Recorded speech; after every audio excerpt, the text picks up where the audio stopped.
On dit qu'une mère sait quand quelque chose ne va pas. Mais cet après-midi de jeudi, Sarah n'avait aucune idée que son monde allait s'effondrer. C'était une femme gracieuse d'une trentaine d'années, toujours vêtue de jupes ajustées et de chemisiers impeccables, son sac à main noir se balançant alors qu'elle traversait en hâte les couloirs de la banque. Ce jour-là, elle rentra chez elle de manière inattendue, le souffle court, car elle avait oublié un dossier client important sur sa commode. Elle gara sa voiture négligemment, sans même la verrouiller. Ses talons claquaient frénétiquement sur les carreaux alors qu'elle poussait la porte d'entrée. Rien n'aurait pu la préparer à ce qu'elle vit. Son salon, habituellement ordonné et embaumant le citron, était dans un état déplorable. La télévision diffusait bruyamment des clips musicaux. Des bouteilles de soda vides jonchaient la table basse en verre. Des chips écrasés crissaient sous ses chaussures. Et là, au milieu de la pièce, gisait Wura, sa précieuse fille de 12 ans. Wura était étendue sur le sol brillant, portant son short rose Hello Kitty et un t-shirt blanc. Ses petits bras reposaient mollement le long de son corps, ses yeux fermés, sa bouche légèrement entr'ouverte. À côté de sa main, une tasse en céramique était renversée, une tache sombre s'étendant sur le tapis.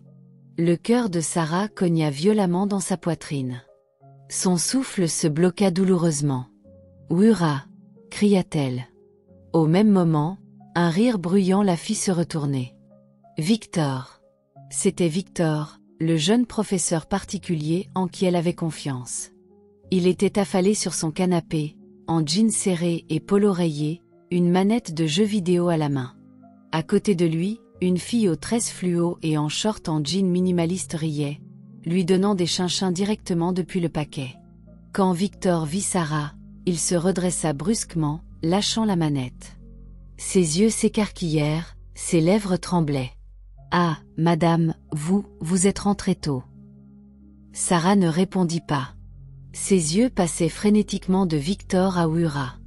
Elle avança en titubant, tomba à genoux, secouant les épaules de Wura. « Wura, ma chérie, réveille-toi, Wura, s'il te plaît. » La tête de Wura bascula sur le côté. Un faible gémissement s'échappa de ses lèvres, ses paupières frémissant.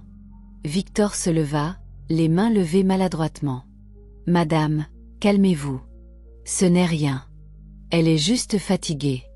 Elle boit toujours son thé et se repose un peu. » Sarah releva la tête si vite que ses boucles d'oreilles s'agitèrent. Ses yeux étaient rouges, ses narines dilatées. « Quel thé ? Que as-tu donné à ma fille ?»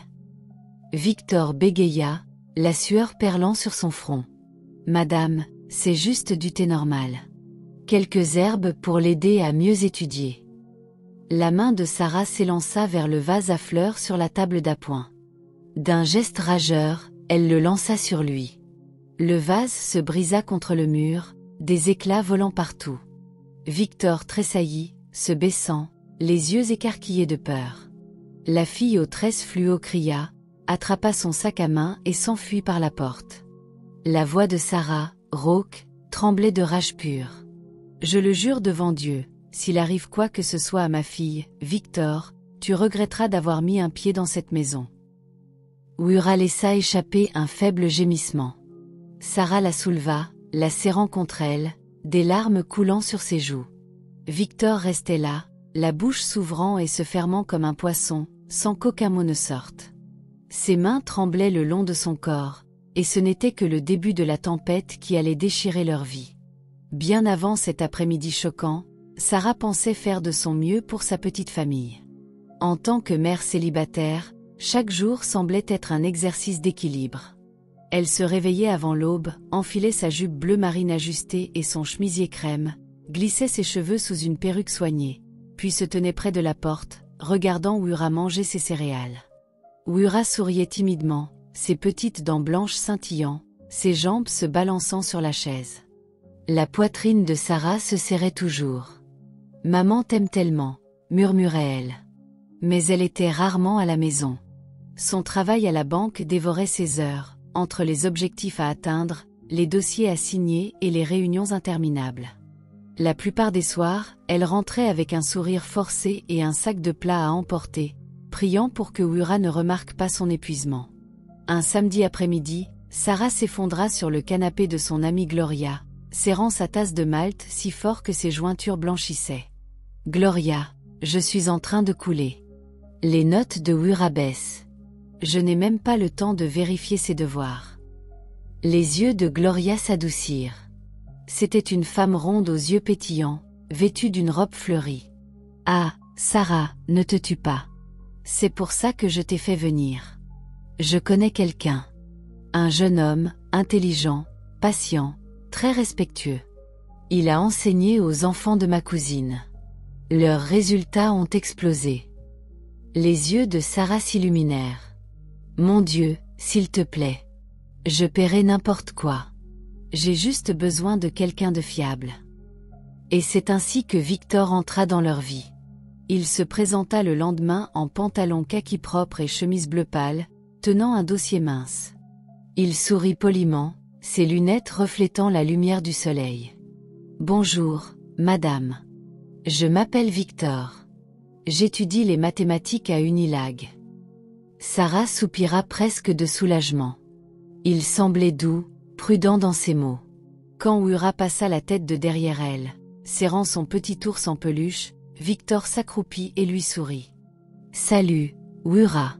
Je vais rendre l'apprentissage si facile que bientôt, c'est toi qui m'enseigneras. » Wura gloussa timidement, cachant son visage.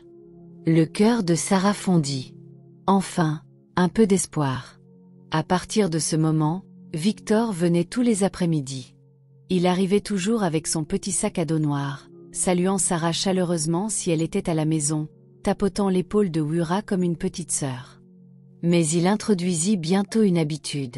« Faisons un petit thé avant de commencer », dit-il à Wura la première semaine. Wura fronça le nez. « Je ne veux pas de thé. Ça me rend parfois somnolente. » Victor rit doucement, les yeux pétillants. « Fais-moi confiance. C'est spécial. Ça aide à se concentrer. » Sarah surprit la conversation un jour et balaya l'inquiétude d'un geste depuis son bureau. « Ne t'inquiète pas, ma chérie. Tonton Victor sait ce qu'il fait. » Les épaules de Wura s'affaissèrent. Elle but docilement. De petites choses commencèrent à changer. Sarah remarqua que des snacks disparaissaient, que des boîtes à bijoux étaient légèrement ouvertes, mais elle chassa ses pensées. « Peut-être que j'ai oublié de les fermer moi-même, » marmonna-t-elle. Victor riait nerveusement si elle posait la question. « Moi, madame ? Peut-être que Wura jouait là-dedans. » Sarah n'imaginait pas pire. Elle était trop fatiguée, trop désireuse de croire qu'elle avait enfin trouvé quelqu'un pour alléger son fardeau. Elle ne savait pas qu'elle confiait sa maison à un serpent. Ce jour-là, elle rentra précipitamment, le souffle court, car elle avait oublié un dossier client important sur sa commode. Elle gara sa voiture négligemment, sans la verrouiller. Ses talons claquaient frénétiquement sur les carreaux alors qu'elle poussait la porte d'entrée. Rien n'aurait pu la préparer à ce qu'elle vit. Son salon, habituellement ordonné et embaumant le citron, était dans un état déplorable. La télévision diffusait bruyamment des clips musicaux. Des bouteilles de soda vides jonchaient la table basse en verre. Des chips écrasés crissaient sous ses chaussures. Et là, au milieu de la pièce, gisait Wura, sa précieuse fille de 12 ans. Wura était étendue sur le sol brillant, portant son short rose Hello Kitty et un t-shirt blanc. Ses petits bras reposaient mollement le long de son corps, ses yeux fermés, sa bouche légèrement entr'ouverte. À côté de sa main, une tasse en céramique était renversée, une tache sombre s'étendant sur le tapis. Le cœur de Sarah cogna violemment dans sa poitrine. Son souffle se bloqua douloureusement. « Wura !» cria-t-elle. Au même moment, un rire bruyant la fit se retourner. Victor, c'était Victor, le jeune professeur particulier en qui elle avait confiance. Il était affalé sur son canapé, en jeans serré et polo rayé, une manette de jeu vidéo à la main. À côté de lui, une fille aux tresses fluo et en short en jean minimaliste riait, lui donnant des chinchins directement depuis le paquet. Quand Victor vit Sarah, il se redressa brusquement, lâchant la manette. Ses yeux s'écarquillèrent, ses lèvres tremblaient. « Ah, madame, vous êtes rentrée tôt. » Sarah ne répondit pas. Ses yeux passaient frénétiquement de Victor à Wura. Elle avança en titubant, tomba à genoux, secouant les épaules de Wura. « Wura, ma chérie, réveille-toi. Wura, s'il te plaît. » La tête de Wura bascula sur le côté. Un faible gémissement s'échappa de ses lèvres, ses paupières frémissant. Victor se leva, les mains levées maladroitement. « Madame, calmez-vous. Ce n'est rien. Elle est juste fatiguée.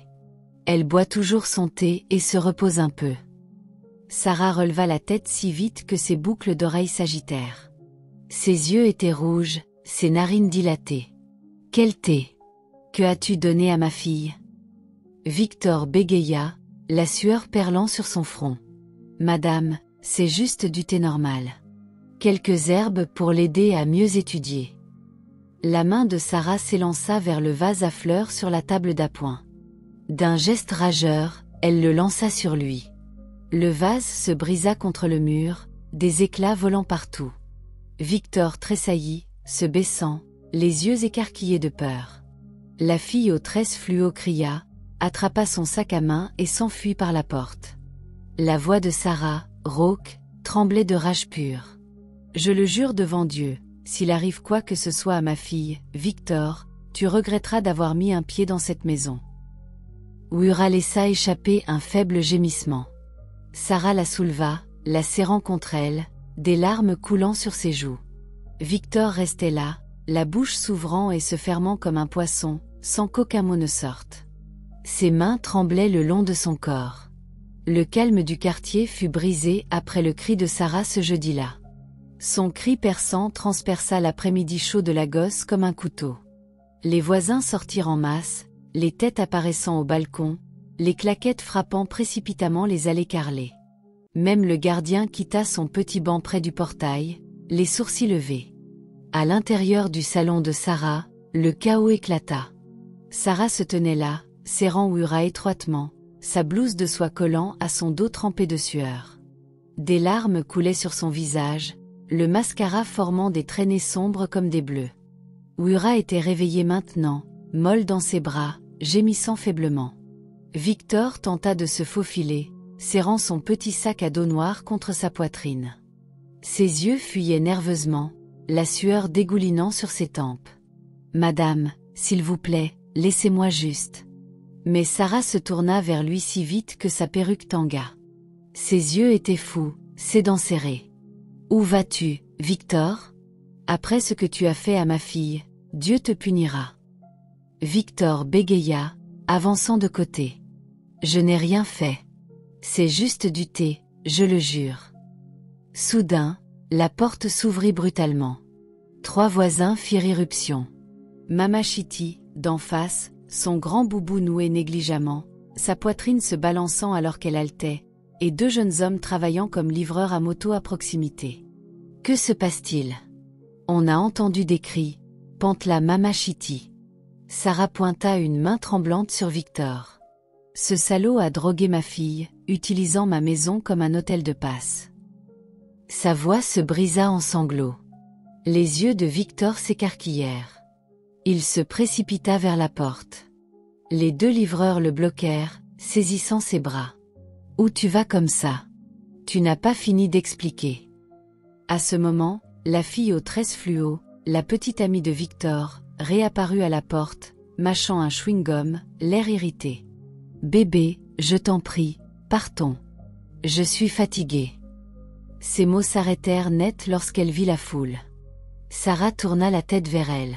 « Toi aussi, tu viens dans ma maison pendant que ma fille gît droguée par terre, pour manger, rire, jouer à des jeux. » La fille leva les yeux au ciel. « Madame, calmez-vous. La fille dort toujours. On traînait juste, vous savez, rien de sérieux. » Un son étranglé s'échappa de la gorge de Sarah, mi-cri, mi-sanglot. Ses genoux fléchirent, et elle faillit lâcher Wura. L'un des livreurs attrapa rapidement son coude. Le sac à dos de Victor glissa de ses mains, s'ouvrit, déversant un parfum bon marché, un petit haut-parleur, et horrifiant, un flacon de pilule en plastique. Mama Chitty le ramassa avec des mains tremblantes. Elle plissa les yeux. Diazépam, un médicament pour dormir, ah. La pièce explosa. Les gens crièrent. Quelqu'un dehors hurla. Appelez la police, vite. Le visage de Victor blêmit. Il se dégagea et s'enfuit vers la porte. Les livreurs le poursuivirent, leur voix résonnant dans l'escalier. Sarah s'effondra au sol, Wura toujours dans ses bras. Son corps tremblait violemment. Maman est là, ma chérie, maman est là, murmurait-elle sans cesse, se balançant d'avant en arrière tandis que des larmes coulaient sur les cheveux de Wura. Des heures plus tard, Sarah était assise sur une chaise en plastique dur à l'hôpital, le dos courbé, une main serrant les petits doigts de Wura. L'autre main tremblait autour d'un chapelet fissuré qu'elle n'avait pas touché depuis des années. Wura était allongée sur un lit étroit, une aiguille attachée à son bras fragile. Ses paupières tressaillaient parfois, et ses lèvres bougeaient dans des rêves silencieux. Chaque petit son faisait sursauter Sarah. Une infirmière en blouse bleue entra, portant un dossier mince. « Madame Sarah », dit-elle doucement. Sarah se leva si vite que ses genoux renversèrent la chaise. Sa voix se brisa. « Comment va-t-elle ? Dites-moi qu'elle va bien, s'il vous plaît. » Les yeux de l'infirmière glissèrent vers Wura, puis revinrent. Elle pinça les lèvres.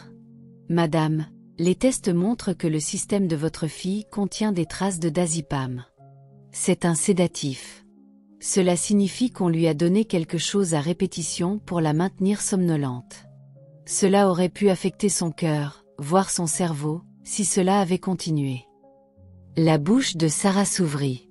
Elle émit un son étouffé, répétitif. « Vous voulez dire que tous ces jours où elle dormait après les cours, c'était... » « Oui, madame, » dit l'infirmière doucement. « Nous pensons que cela s'accumulait. Elle a de la chance de ne pas avoir fait une détresse respiratoire. Quelques doses de plus et... » Ces mots s'évanouirent, le reste restant implicite. Les mains de Sarah volèrent à sa tête. Sa perruque soignée glissa, révélant ses cheveux tressés dessous. Elle s'en fichait. Des larmes coulaient sur son visage alors qu'elle tombait à genoux sur le sol froid de l'hôpital. « Mon Dieu, j'étais au travail, à courir après l'argent pendant que ce garçon tuait lentement ma fille sous mon propre toit. » Ses épaules tremblaient violemment.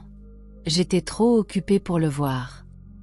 L'infirmière se pencha pour l'aider à se relever, mais Sarah ne bougea pas. Ses bras s'enroulèrent autour de sa poitrine comme si elle essayait de retenir son cœur à l'intérieur. Ses lèvres tremblaient. Quelle sorte de mère suis-je ? À ce moment, un faible murmure la fit relever la tête. « Maman !» Les paupières de Wura s'ouvrirent en frémissant. Sa voix était rauque, à peine audible. « Maman, j'ai soif. » Sarah se releva précipitamment, manquant de trébucher sur ses talons. Elle attrapa la cruche sur la table, versa de l'eau dans un petit gobelet avec des mains tremblantes, le porta aux lèvres de Wura. « Ma chérie, maman est là. Je suis tellement désolée. » Wura but faiblement, puis offrit un petit sourire fatigué qui brisa à nouveau le cœur de Sarah. « C'est pas grave, maman. Je t'aime. » Sarah s'effondra sur le lit, sanglotant dans les draps de Wura. « Non, ce n'est pas grave. J'aurais dû te protéger. » Dans le couloir dehors, les voix s'élevèrent. Des policiers étaient arrivés, parlant à une infirmière pour obtenir le nom de Victor dans les dossiers de l'hôpital. Les yeux de Sarah se plissèrent, son visage mouillé se durcissant. Si c'était la dernière chose qu'elle faisait, elle s'assurerait que Victor paie pour ce qu'il avait fait. Parce qu'aucune mère ne devrait jamais ressentir la culpabilité écrasante qui lui déchirait la poitrine cette nuit-là. Les jours s'écoulèrent comme des animaux blessés. Wura était enfin à la maison, son petit corps enveloppé dans une couverture épaisse, ses yeux encore cernés de noir. Sarah veillait constamment, ne quittant jamais sa fille des yeux. De temps en temps, Wura tendait la main pour prendre la sienne, serrant faiblement comme pour s'assurer que sa mère était vraiment là. Et Sarah souriait à travers ses larmes, promettant « Maman ne partira plus jamais, je le jure. » Un après-midi nuageux, un coup sec brisa leur fragile paix. Sarah ouvrit la porte et se figea. Là, sur le porche, se tenait une femme plus âgée. Son boubou était noué étroitement sur sa poitrine, son visage nu et marqué par l'inquiétude. Dans ses mains, elle serrait un sac en cuir usé. « Madame Sarah, je vous en prie », murmura-t-elle, tombant à genoux si soudainement que Sarah sursauta.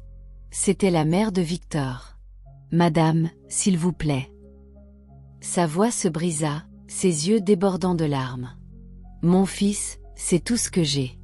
Ils disent qu'il pourrait aller en prison. Ayez pitié. Abandonnez l'affaire. Il a juste été négligent. Je vous en supplie, ne les laissez pas l'enfermer. » La bouche de Sarah tressaillit. Sa gorge était à vif. « Négligent ? Votre fils droguait ma fille. Il utilisait ma maison comme un bar, amenant même des femmes pour s'allonger sur mon canapé pendant que ma fille gisait inconsciente sur le sol. Vous appelez ça négligent ? » La mère de Victor s'agrippa aux pieds de Sarah. Des larmes coulaient sur ses joues usées. « Je sais, madame. Je sais que c'est terrible. Je prie toutes les nuits, mais si vous les laissez l'emprisonner, je mourrai. Je suis veuve. Victor est mon fils unique, mon seul espoir. Ayez pitié de moi, pitié d'une vieille femme. » Sarah recula en secouant la tête violemment. « Ne me parlez pas de pitié. Votre fils a-t-il eu pitié de moi quand il souriait à mon visage et empoisonnait ma fille ? Quand il transformait ma maison en terrain de jeu ? Non. Il m'a fait échouer envers ma propre fille. » La mère de Victor s'effondra plus bas, pressant son front contre la marche carrelée. Ses épaules tremblaient de sanglots profonds et déchirants. « Dieu sait que je l'ai élevé mieux, mais le monde change les enfants. » Wura apparut à la porte, serrant son ours en peluche. Ses yeux étaient grands, confus. « Maman, pourquoi cette femme pleure-t-elle » Sarah se pencha, la prit dans ses bras. Ses mains se serrèrent si fort autour du petit corps de sa fille que Wura laissa échapper un petit couinement. « Parce que les actions ont des conséquences, mon amour, » murmura Sarah d'une voix rauque. « Parce que parfois, les larmes ne peuvent pas effacer ce que quelqu'un a fait. » 2 jours plus tard, la police appela. Victor fut officiellement accusé d'atteinte à la sécurité d'un enfant et d'usage abusif de substances contrôlées. Il ferait face au tribunal. Sarah se tenait près de la fenêtre de sa chambre cette nuit-là, regardant la rue sombre. Son cœur se serra douloureusement en pensant à la mère de Victor pleurant sur son seuil. Mais ensuite, elle se tourna, vit Wura dormant paisiblement pour une fois, sa respiration lente et régulière, sa petite poitrine montant et descendant. Sarah ferma les yeux. Elle avait choisi sa fille, et elle continuerait à la choisir, même si cela signifiait qu'une autre mère pleurait. Les mois passèrent.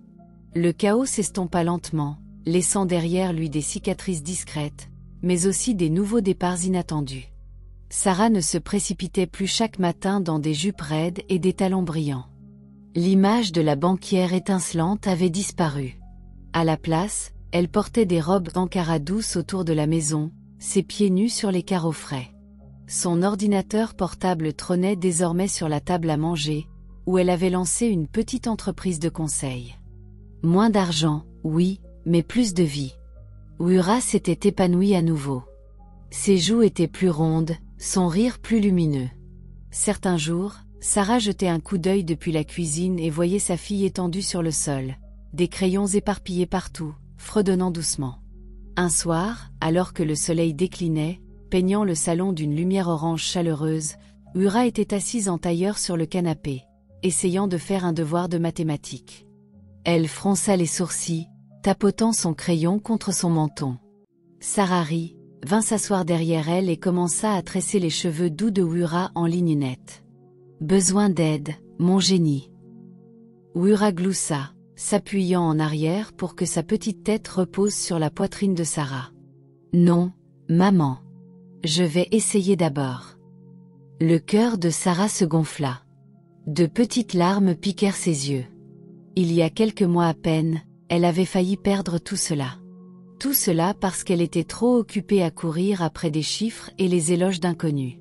Plus tard, Wura se blottit sur les genoux de Sarah, jouant avec un fil lâche sur la robe de sa mère. « Maman, ce jour-là, quand tu criais sur l'homme, Tu étais si courageuse. J'avais peur, mais je me sentais en sécurité. Sarah caressa la joue de sa fille, la gorge serrée. Je n'étais pas courageuse, ma chérie. J'étais terrifiée. Je pensais avoir complètement échoué envers toi. Mais l'amour te fait tenir debout, même quand tes genoux tremblent. Les cils de Wura frémirent. Elle bâilla, puis murmura d'une voix ensommeillée. Promets que tu ne me laisseras plus jamais. Sarah la serra fort, embrassa son front. Je te le promets pour toujours. Je ne serai plus jamais trop occupée pour te voir, Wura. Plus jamais. Alors que la nuit tombait, Sarah sortit sur le petit balcon. Le quartier était paisible, des voix douces s'échappant par les fenêtres ouvertes, l'odeur du riz jollof flottant de quelque part à proximité. Elle ferma les yeux et inspira profondément. Puis, comme si elle s'adressait directement à ceux qui regardaient son histoire, elle murmura « Ne laissez pas ce monde vous duper. L'argent, c'est bien. Le succès est doux. Mais si vous perdez votre famille à courir après, ça n'en vaudra jamais la peine. Faites attention à qui vous laissez entrer chez vous. Faites attention à qui vous confiez vos enfants. Certaines leçons sont trop douloureuses pour être apprises 2 fois. » À l'intérieur, Wura l'appela. Sarah sourit, rentra dans la maison et ferma doucement la porte derrière elle. Parce que parfois, il faut presque tout perdre pour enfin comprendre ce qui compte vraiment. Que feriez-vous si vous étiez à la place de Sarah? Pardonneriez-vous à la mère de Victor et abandonneriez-vous l'affaire, ou laisseriez-vous la loi s'en charger? Aidez-nous en aimant, partageant et vous abonnant.